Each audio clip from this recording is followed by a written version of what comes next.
Welcome to middle education. लीजिए अब आपके सामने कक्षा 10वीं अर्धवार्षिक परीक्षा वर्ष 2025-26 गणित विषय का एक ऐसा प्रश्न पत्र लेकर के आ चुका हूं जहां से बहुत सारे क्वेश्चन आपके एग्जाम में आएंगे। तो स्टूडेंट्स, अब हमें करना क्या है, इस पेपर में जितने भी क्वेश्चन दिए गए हैं फटाफट हमें सॉल्व करना है और हमें याद भी करते जाना है सारे वस्तुनिष्ठ क्वेश्चन को, क्योंकि यहीं से रिपीट होने वाले हैं।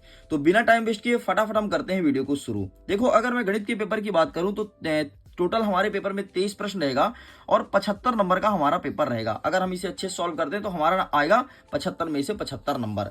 आगे बढ़ते हैं तो यहाँ पर बहुत सारे निर्देश मेंशन है, जैसे सभी प्रश्न को हल करना अनिवार्य है। 1 से लेकर के 5 तक आपको 30 वस्तुनिष्ठ क्वेश्चन देखने को मिलेगा, जो कि प्रत्येक क्वेश्चन 1 अंक का रहने वाला है। आगे 6 से लेकर 17 तक कुल 12 प्रश्न ऐसे रहेंगे जो कि 2 नंबर के रहेंगे। 18 से लेकर के 20 तक 3 प्रश्न ऐसे रहेंगे जो कि 3 नंबर के रहेंगे। 21 से लेकर के 23 तक 3 प्रश्न ऐसे रहेंगे जो कि 4 अंक के रहने वाले हैं। अगर आप इंग्लिश मीडियम के स्टूडेंट हैं तो पूरा का पूरा निर्देश अंग्रेजी में भी उपलब्ध है, आप इसे देख लीजिएगा। हम सीधे जंप करते हैं अपने क्वेश्चंस की तरफ, और क्वेश्चन आपको हिंदी और इंग्लिश दोनों लैंग्वेज में देखने को मिलेगा।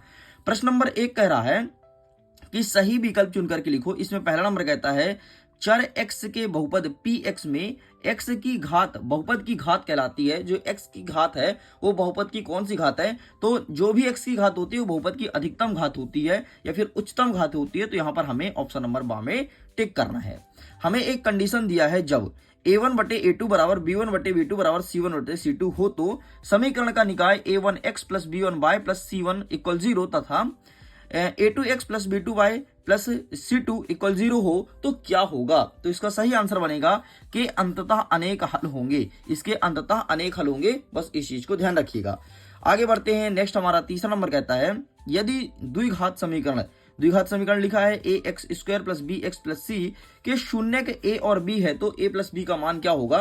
तो इसका सही आंसर हो जाएगा आपका माइनस बी अपॉन ए। अच्छा, यहीं पर अगर प्रश्न पूछा होता ना कि a इंटू बी का मान क्या होगा, तो इसका आंसर हो जाएगा c अपॉन ए। इसका एक ट्रिक है, मैं थोड़ी बताता हूं, जरा समझिएगा। देखो, यहां पर सबसे पहले जो भी आपका समीकरण दिया है ना, वो समीकरण को हमने लिख लिया। ठीक है, अब हमें सबसे पहले प्लस का मान निकालना है और निकालना है माइनस का वैल्यू। ठीक है, ये कर दिया हमने। यहां पर हमने लाइन खींच दिया, यहां पर लाइन खींच दिया। सबसे पहले ए है ना, ए आप दोनों में लिख दो, इसमें भी लिख दो, इसमें भी लिख दो।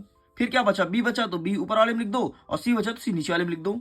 जिसमें प्लस रहे उसमें माइनस लगा दो। बस ये तुम्हारा सूत्र बन के तैयार हो गया। देखो, ए प्लस बी आएगा तो बी माइनस ए लिखोगे, और ए इंटू बी आएगा तो सी बटे ए लिखना। अच्छे से याद कर लो, 100% एग्जाम में आएगा, इस बात की मैं गारंटी देता हूं। चलो आगे बढ़ते हैं। नेक्स्ट क्वेश्चन क्या कह रहा है, चौथा नंबर, कि एपी का मान दिया है 10, 7 और 4, और कहता है इसका 10वां पद क्या होगा। बहुत सही, बहुत अच्छा प्रश्न है। तो इसका 10वां पद हो जाएगा आपका माइनस 17। यही आपका सही उत्तर हो जाएगा। चलो आगे बढ़ते हैं। 5वां नंबर कह रहा है एक द्विघात समीकरण दिया गया है x square minus 4x plus 4 के विविधकर का मान क्या होगा। विविधकर का मान ज्ञात करने का सूत्र क्या होता है? बी स्क्वायर माइनस 4ac, यही होता है ना। बस फटाफट वैल्यू पुट करना है, तुम्हारा आंसर आ जाएगा। ए का मान तुम्हारा 1 निकलेगा। ठीक है, मैं मान लिख देता हूं, देखो कुछ नहीं है ना, 1 निकलेगा। बी का मान क्या निकलेगा? -4 निकलेगा। ठीक है, और सी का मान क्या निकलेगा? 4 निकलेगा। बस फटाफट यहाँ पर रख देना, और रखने के बाद तुम्हारा आंसर निकल जाएगा ऑप्शन नंबर 0। यही आपका सही उत्तर हो जाएगा। नेक्स्ट हमारा कह रहा है प्रश्न क्रमांक 6, एक अशून्य परिमेय संख्या एवं अपरिमेय संख्या का गुणनफल क्या होगा। मतलब सिंपल सा, एक परिमेय संख्या और अपरिमेय संख्या का गुणनफल पूछा है। तो कभी भी परिमेय संख्या में से अगर आप अपरिमेय संख्या गुणनफल करते हैं तो हमेशा आपको जो संख्या मिलेगी वो अपरिमेय होगी। तो इसका सही आंसर ऑप्शन नंबर आ हो जाएगा। अगर आप इंग्लिश मीडियम के स्टूडेंट हैं तो फटाफट सारे क्वेश्चन को इंग्लिश में देख लीजिए, चूज द करेक्ट ऑप्शन। ठीक है, यहाँ पर क्या हो जाएगा? हाईएस्ट पावर हो जाएगा। यहाँ पर इसका वैल्यूज क्या हो जाएगा? तो इसका आंसर आपको लिखना है option number D, इनफाइट many solutions. ठीक है, एंड इसका सही आंसर हो जाएगा माइनस बी अपॉन ए। नेक्स्ट प्रश्न नंबर 4 का सही आंसर क्या हो जाएगा? -17। इसका वैल्यू पूछा है, ठीक है, इसका मतलब विविधकर का मान पूछा है, तो इसका सही आंसर आपका 0 हो जाएगा। एंड जो अंतिम वाला क्वेश्चन है इसका सही आंसर हो जाएगा always an irrational number is correct answer. ठीक है, और सारे क्वेश्चन को अच्छे से याद कर लीजिएगा, मैं फिर से कह रहा हूं। आगे बढ़ते हैं। प्रश्न नंबर 2 कह रहा है रिक्त स्थान की पूर्ति कर लिखना है। पहला नंबर कहता है किसी बिंदु की बाई अक्ष से दूरी डैश डैश कहलाती है। तो भुज कहलाएगा या फिर एक्स निर्देशांक, जो लिखना हो वो लिख लो, एक्स निर्देशांक लिख लो या फिर तुम भुज लिख लो। ठीक, यही आपका सही उत्तर हो जाएगा। नेक्स्ट हमारा कह रहा है दूसरा नंबर की एक वृत्त की डैश डैश समांतर स्पर्श रेखाएं हो सकती हैं। तो एक वृत्त की 2 स्पर्श रेखाएं हो सकती है, बस 2 से ज्यादा स्पर्श रेखा नहीं होगी। ठीक है, समांतर बोला है, समांतर कंडीशन में 2 हो सकती है। वैसे एक वृत्त की एक ही स्पर्श बिंदु होती है, लेकिन समांतर स्पर्श में 2 हो सकती है।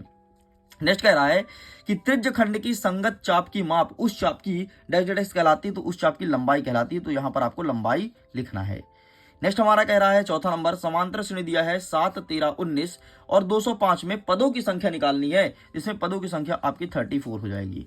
ठीक है, नेक्स्ट कह रहा है कि सभी वर्ग डैश डैश होते हैं। तो सभी वर्ग हमेशा समरूप होते हैं। समरूप का मतलब क्या होता है, दिखने में समान होते हैं। जैसे देखो, ये छोटा तुमने वर्ग बना दिया, ये बड़ा वर्ग बना दिया, लेकिन है तो वर्ग ना, तो ये समरूप होते हैं।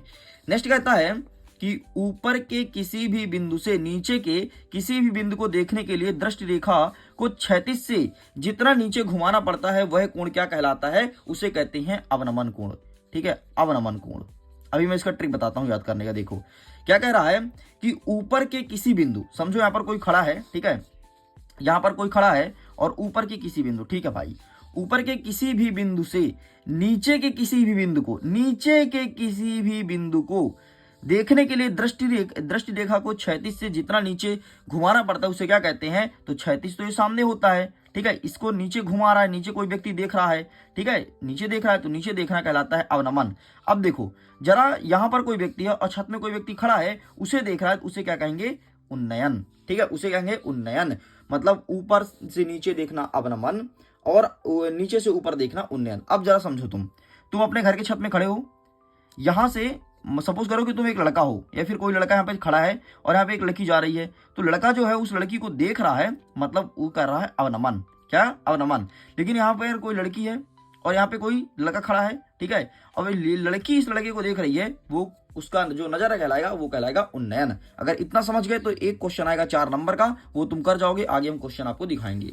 ठीक है, सेम क्वेश्चन इंग्लिश में अवेलेबल है, फिल इन द ब्लैंक्स देख सकते हो। सबका आंसर चुपचाप जैसे मैं बताया हूं वैसे इंग्लिश में लिख देना। आगे बढ़ते हैं, प्रश्न क्रमांक 3, सत्य असत्य लिखो। पहला नंबर कहता है कि प्रत्येक परिमेय संख्या वास्तविक संख्याएं होती हैं, बिल्कुल सही है। ठीक है, नेक्स्ट हमारा क्या कह रहा है कि समकोण त्रिभुज की सबसे बड़ी भुजा कर्ण होती है, बिल्कुल सही है। नेक्स्ट कह रहा है कि किसी बाह्य बिंदु से वृत्त पर, यहाँ पर है, वृत्त पर खींची गई स्पर्श रेखाएं बराबर होती है, बिल्कुल सही है।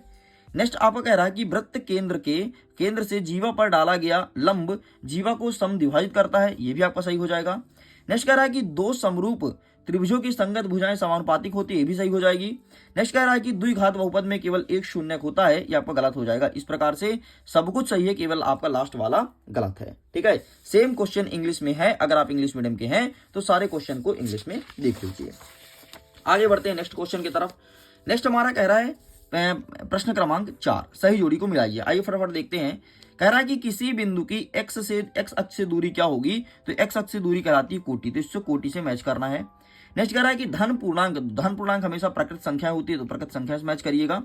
नेक्स्ट कहता है कि दो बहुपद का गुणन क्या होगा, हमेशा बहुपद होगा, तो इससे मैच कर रहा है। नेक्स्ट कहता है कि x0 बिंदु का भुज होता है, इसमें भुज होगा x होगा, तो इसको x से मैच करोगे, चौथा नंबर का हो गया। अर्धगोले के आयतन का सूत्र क्या होता है, तो 2/3 पाई r क्यूब होता है, तो इससे मैच करोगे, 5वें नंबर का। एंड जो अंतिम वाला बचा है कि वृत्त के व्यास d पर एवं त्रिज्या r में संबंध होता है, तो d बराबर 2r, एंड ये हो गया 6वां नंबर। कैसे बनेगा जरा देखना इसका संबंध। ये आपका सर्किल हो गया वृत्त, क्या कहता है, वृत्त का व्यास तो पूरे को कहते हैं, है ना, और त्रिज्या क्या होती है, व्यास की आधी त्रिज्या होती है, मतलब 1r और 2r, और पूरे को कहते हैं d, तो भाई यही ना होगा, d बराबर 2r, मतलब 2। याद कीजिए अपने स्कूल का पहला दिन। आपको याद है आपने कुछ टारगेट सेट किया था।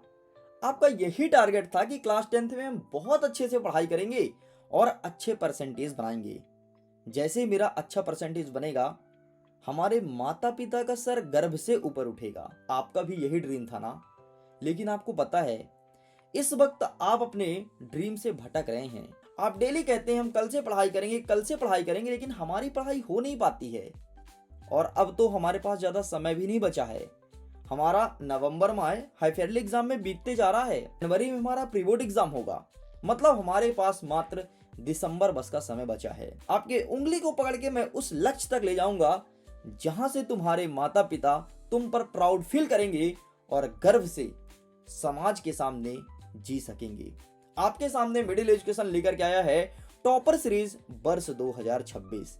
इसके अंतर्गत आपको सभी सब्जेक्ट के सभी चैप्टर को बहुत अच्छे से कवर किया जाएगा, फिर चाहे आपके वस्तुनिष्ठ प्रश्न हो या फिर आपके 2 नंबर 3 नंबर 4 नंबर के क्वेश्चंस। डेली लाइव क्लासेस लेगी और डाउट सेशन भी रखेगी। सारे क्वेश्चन एग्जाम ओरिएंटेड रहेंगे, मतलब वही क्वेश्चन जो आपके एग्जाम में आता है वही सब कराया जाएगा।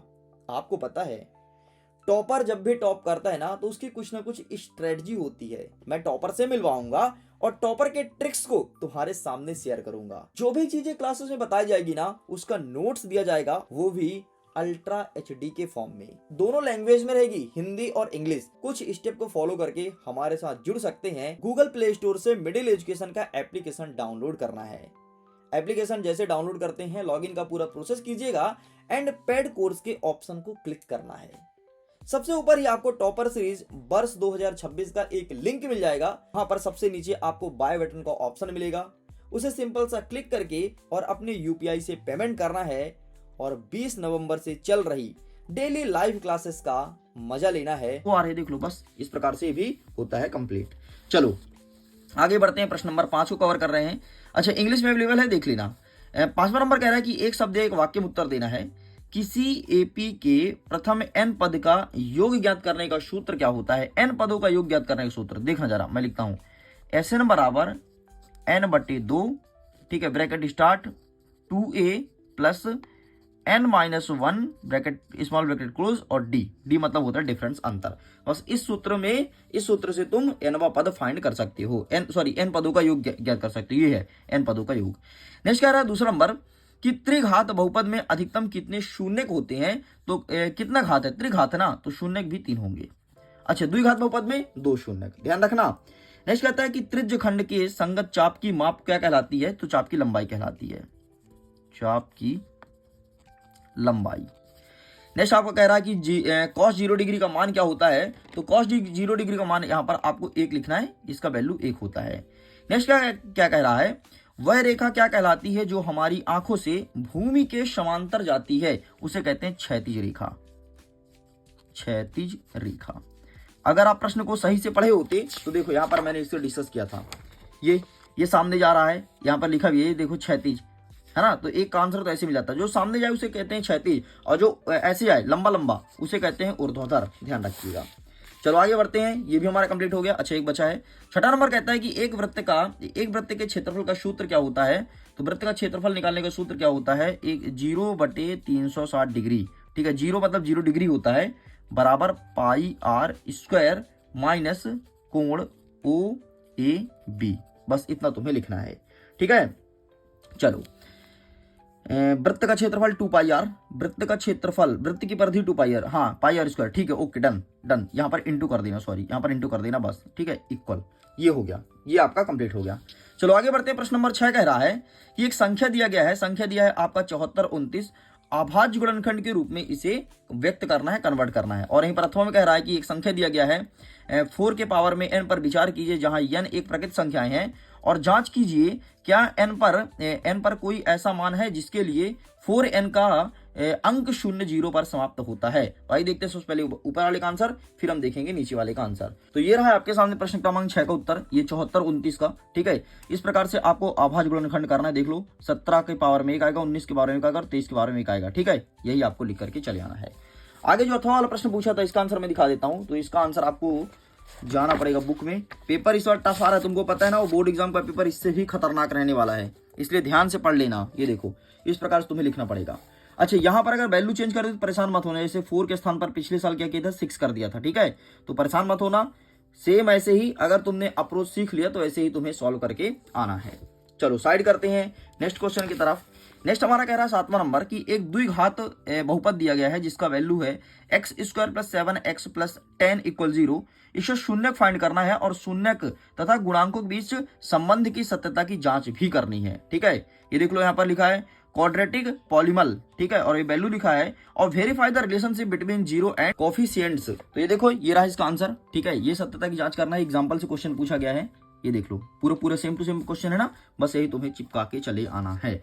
चलो साइड करते हैं। नेक्स्ट क्वेश्चन क्या कह रहा है अथवा में कहता है कि 4s² - 4s + 1 के शून्यक फाइंड कीजिए, ठीक है। इसका शून्यक क्या होगा, तो इसका आंसर भी मैं दिखा देता हूं। तो इसका आंसर आपको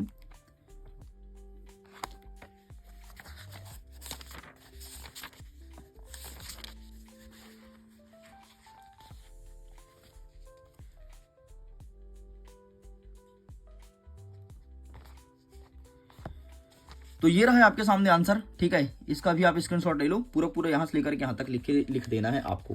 अब देखिए स्टूडेंट्स, अगर आपका ड्रीम है ना बोर्ड एग्जाम में टॉप करना, तो आपको टॉप मिडिल एजुकेशन कराया गया।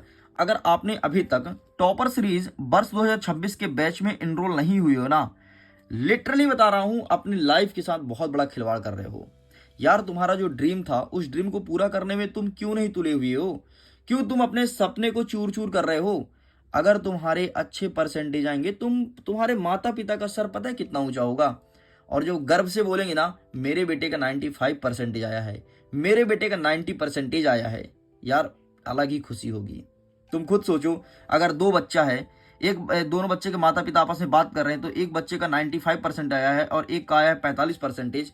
तुम खुद सोचो तुम्हारे माता पिता कितना बुरा लगेगा यार, कि मेरे बच्चे का अच्छा परसेंटेज क्यों नहीं आ पाया, है ना। तो अगर तुम चाहते हो प्राउड फील कराना, तुम्हारा ड्रीम है कुछ जीवन में करना, एक बार जुड़ना जरूर। शुरू से पूरा कोर्स कराऊंगा और सब कुछ कंप्लीट करा दूंगा, और वो भी एग्जाम ओरिएंटेड चीज कराने वाला हूं। लिंक डिस्क्रिप्शन बॉक्स में है, चेकआउट कीजिए। चल भाई आगे देख लेते हैं। नेक्स्ट हमारा 8वां नंबर कह रहा है कि ग्राफ द्वारा ज्ञात करना है निम्न समीकरण युग्म का हल नहीं है, अद्वितीय हल है तथा अपरिमित रूप से अनेक हल है ना। इसे ग्राफ द्वारा फाइंड करना है, बस कुछ और नहीं करना है। भाई देख लेते हैं इसका सही आंसर क्या हो जाएगा। तो ये रहा इसका आंसर, ठीक है। ये बस चिपका के चले आना चुपचाप, देख लो एग्जाम्पल नंबर 2 यहाँ पर मेंशन है, एंड ये तुम्हें कंप्लीट करना है। हमारा अथवा वाला कह रहा है कि अनुपात दिया है A1/A2, B1/B2 और C1/C2 की तुलना कर ज्ञात करना है कि निम्न समीकरण युग्म द्वारा निरूपित रेखाएं एक बिंदु पर प्रतिच्छेद करती है, समांतर है अथवा संपाती है। 9x + 3y + 12 = 0। तो आइए देखते हैं फटाफट कि इसका सही आंसर क्या हो जाएगा। तो ये रहा है आपके सामने इसका सही आंसर। ये दूसरे नंबर का आंसर आपको यहाँ से लेकर के यहाँ तक लिखना है। ये वैल्यू यहाँ पर मिसिंग है, ये वैल्यू यहाँ पर नहीं दिया है, ठीक है, मिसिंग है, कोई दिक्कत नहीं, यही इसका सही आंसर है। तो बस यही आपको चिपका देना है। तो इस प्रकार से स्टूडेंट्स यहीं पर हम क्लास को ऑफ करते हैं। जल्द ही मिलेंगे नेक्स्ट पार्ट के वीडियो में, जिसमें आगे प्रश्न क्रमांक 9 से और आगे क्वेश्चंस को कवर करेंगे।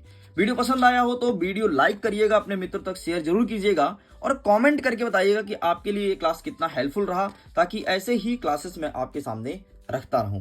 मैं वीडियो एंड करता हूं। Thanks for watching. अच्छा, जरूरी बात यह है, अगर आपने पीडीएफ को डाउनलोड नहीं किया तो पीडीएफ का लिंक मिलेगा वीडियो के डिस्क्रिप्शन बॉक्स में, चेकआउट कीजिए और जल्दी जाकर के मैथ्स के question paper with solution PDF को डाउनलोड कीजिए। Thank you.